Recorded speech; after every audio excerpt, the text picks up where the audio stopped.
estimados alumnos, buen día, un gusto poder saludarlos nuevamente. Estamos continuando con la segunda parte del tema de la semana 11, aspectos fundamentales de la ergonomía.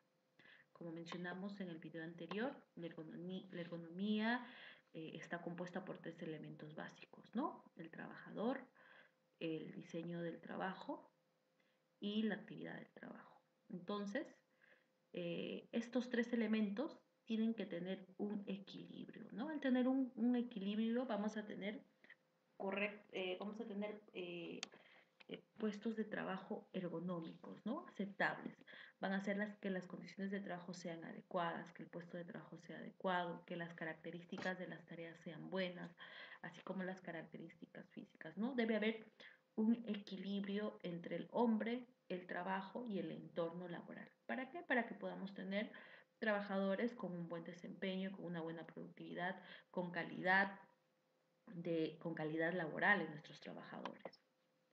¿Sí? La ergonomía tiene que haber equilibrio, ¿no? Haber un ajuste ergonómico tanto en la actividad laboral como en la capacidad del trabajador, ¿no? No es eh,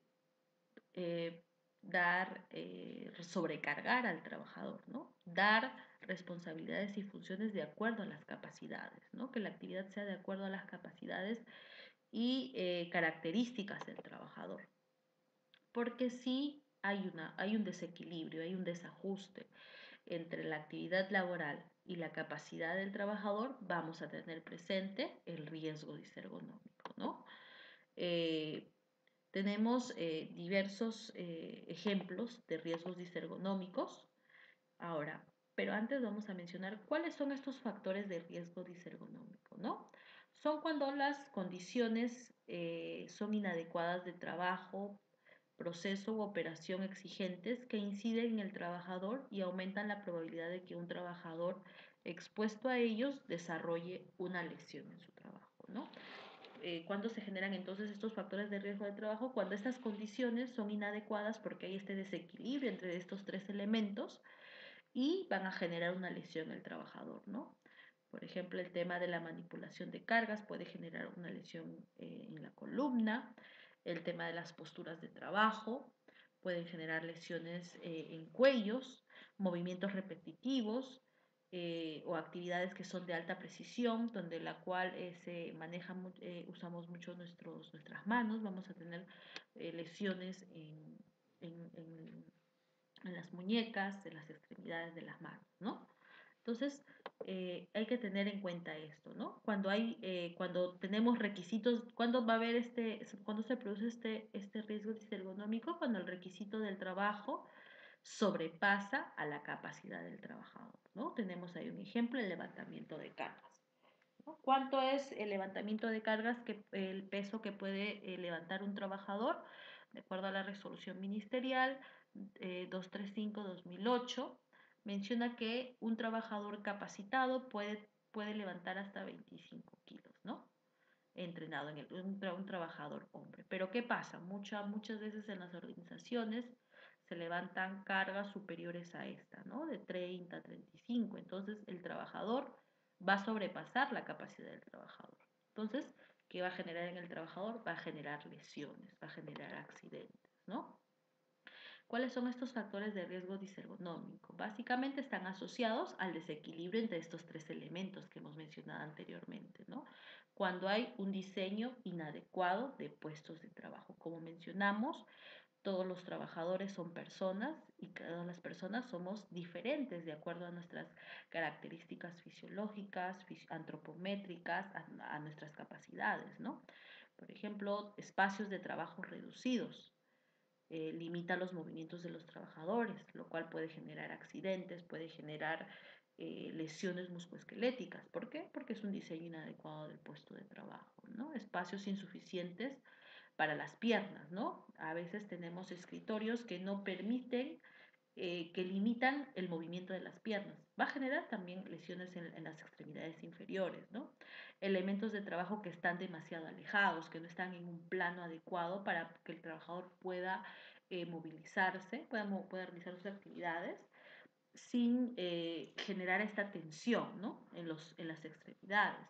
o sillas de trabajo no adecuadas, ¿no? Que, por ejemplo, las sillas de trabajo deben ser, deben facilitar que la espalda que pueda tener un apoyo, un soporte. A veces no se brinda esto, ¿no? Y muchas veces hay actividades de trabajo en las cuales el trabajador tiene que estar sentado por más de 5 o 6 horas.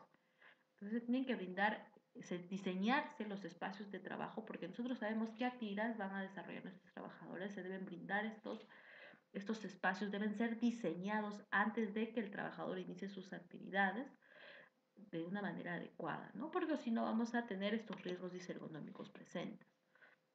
También el plano de trabajo no tiene la altura adecuada para la talla del trabajador, ¿no? Por ejemplo, como les mencionaba,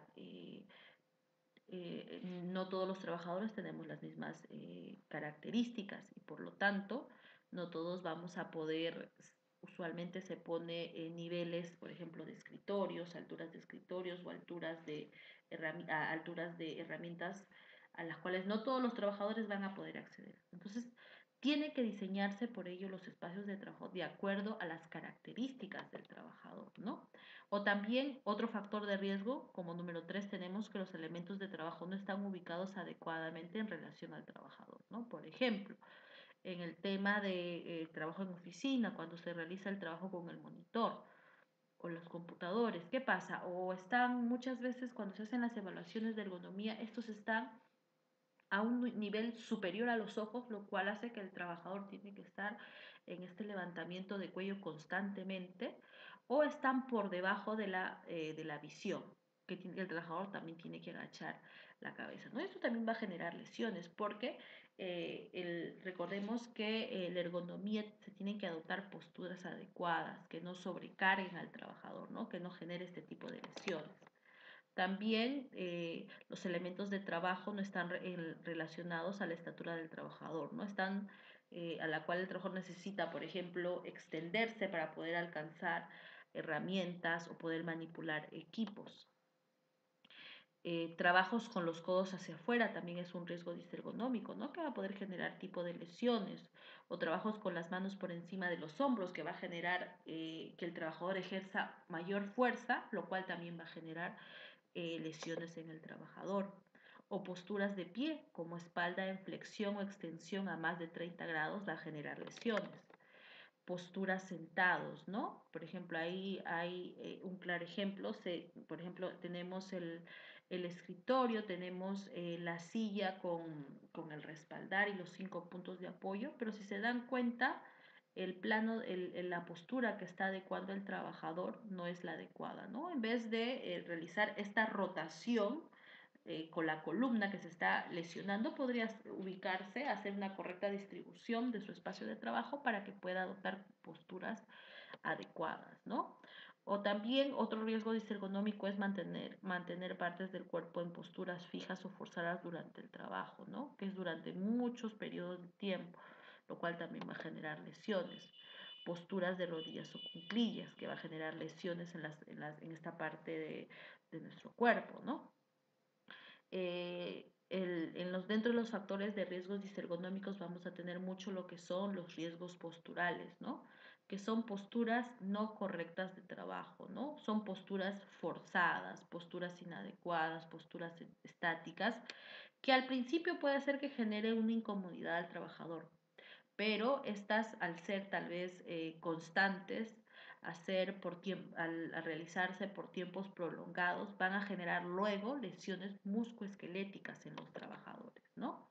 Estas posturas incorrectas sobrecargan las estructuras óseas, ¿no? Porque recordemos que los riesgos disergonómicos afectan mucho a lo que son eh, nuestro sistema musculoesquelético, ¿no? Van a sobrecargar tendones, músculos, desgastando el organismo de manera permanente, ¿no? Porque nosotros cuando realizamos el actividad estamos 100% expuestos a estos riesgos disergonómicos, ¿no?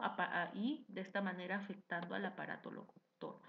También cuando otro factor de riesgo disergonómico es cuando la carga es demasiado excesiva, ¿no? En la cual genera sobreesfuerzo en los trabajadores.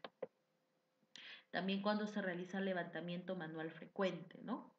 técnicas de manipular carga muchas veces también es incorrecta, ¿no? Al momento de levantar objetos, tal vez, si bien si bien se menciona en la resolución ministerial de normas básicas de ergonomía, que los hombres que estén capacitados, pueden levantar de 25 kilos, con un máximo de 25 kilos, muchas veces cuando se ejecuta este levantamiento manual de cargas, no se realiza con posturas adecuadas, lo cual genera también lesión en los trabajadores, ¿no? También está dentro de los factores de riesgo disergonómico cuando las condiciones del entorno de trabajo no son adecuadas, como mencionamos, ¿no? Los espacios de trabajo, las condiciones de trabajo no son adecuadas, no solamente el tema de distribución de espacios, sino el tema de la iluminación, que vimos que está incluido dentro de la norma de ergonomía, ¿no? El tema de iluminación, el tema de ruido, el tema de humedad relativa. Dentro de la resolución ministerial 375-2008, normas básicas de ergonomía, vamos a encontrar cuáles son esos factores de riesgo disergonómico que nos pueden mostrar, que se identifican en esta, ¿no? Por ejemplo, nos menciona el tema de posturas incómodas o forzadas.